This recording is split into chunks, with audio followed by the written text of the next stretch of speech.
BJP की पहली list जल्द आ सकती है और इस लिस्ट में कई बड़े नाम शामिल होंगे जिनकी सीटें यहां पर तय हो गई हैं। इनमें से कुछ नाम जो हैं वो आपको बताते हैं। वाराणसी से नरेंद्र मोदी प्रधानमंत्री का नाम जो है हो सकता है। गांधीनगर से अमित शाह, लखनऊ से राजनाथ सिंह, आगरा से एसपी बघेल, गुरुग्राम से राव इंद्रजीत सिंह, गुना से ज्योतिरादित्य सिंधिया को टिकट दिया जा सकता है। डिब्रूगढ़ से सर्बानंद सोनोवाल, पश्चिम दिल्ली से प्रवेश वर्मा, उत्तर पूर्वी दिल्ली से मनोज तिवारी, मंडला से फग्गन सिंह कुलस्ते और तिरुवनंतपुरम ग्रामीण से मुरलीधरन जो है वो इस बार मैदान में उतर सकते हैं।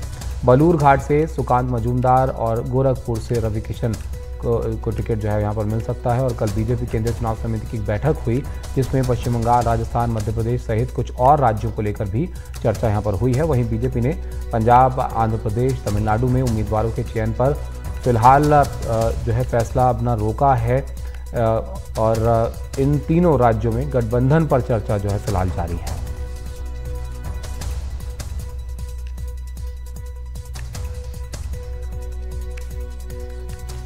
तो ये जो लिस्ट आने वाली है बीजेपी की, इसमें कई बड़े नाम शामिल हो सकते हैं। कौन कौन से नाम हैं जिनकी चर्चा है, विकास हमारे सहयोगी बता रहे हैं उनके बारे में। पूरी तैयारी है वहां के मीडिया सेल की कि जैसे ही ऊपर से मैसेज आए कि प्रेस कॉन्फ्रेंस करके ऐलान करना है उम्मीदवारों का, उसके तुरंत 1 घंटे के भीतर प्रेस कॉन्फ्रेंस हो जाएगी। अभी तक बीजेपी की तरफ से इस तरह का कोई संदेश नहीं आया है। ये माना जा रहा है कि जल्द से जल्द किसी भी वक्त बीजेपी इस बात का ऐलान कर सकती है कि वो अपनी पहली सूची आज जारी करेगी।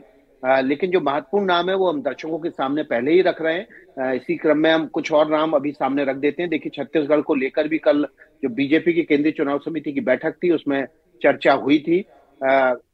कुल मिलाकर वहां पर बीजेपी के 10 में से 9 सांसद थे।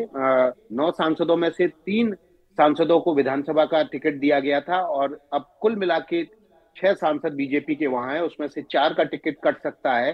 तो एक तरह से वहां बीजेपी बड़ी तादाद में टिकट काटने जा रही है और कुछ नए और पुराने चेहरों को मिलाकर एक बार फिर से चुनाव मैदान में उतारेगी। हो सकता है कि सरोज पांडे को दुर्ग या भिलाई से या फिर कोरबा सीट से लोकसभा का टिकट दिया जाए। तो इसी तरह राजस्थान की बात कर लें तो वहां गजेंद्र शेखावत का और अर्जुन राम मेघवाल का टिकट पक्का हो चुका है। उन्हें लोकसभा में फिर से चुनाव मैदान में उतारा जाएगा। कर्नाटक की बात कर लें तो हुबली सीट से, हुबली धारवाड़ सीट है, वहां से प्रहलाद जोशी जो कि देश के कानून मंत्री हैं, उनको फिर से चुनाव मैदान में उतारा जाएगा। इसके अलावा शोभा करंदलाजे जो कि चिकमंगलूर सीट से सांसद हैं, केंद्र में मंत्री हैं, उनको भी इस बार फिर से टिकट दिया जा रहा है और लोकसभा चुनाव में उतारा जाएगा।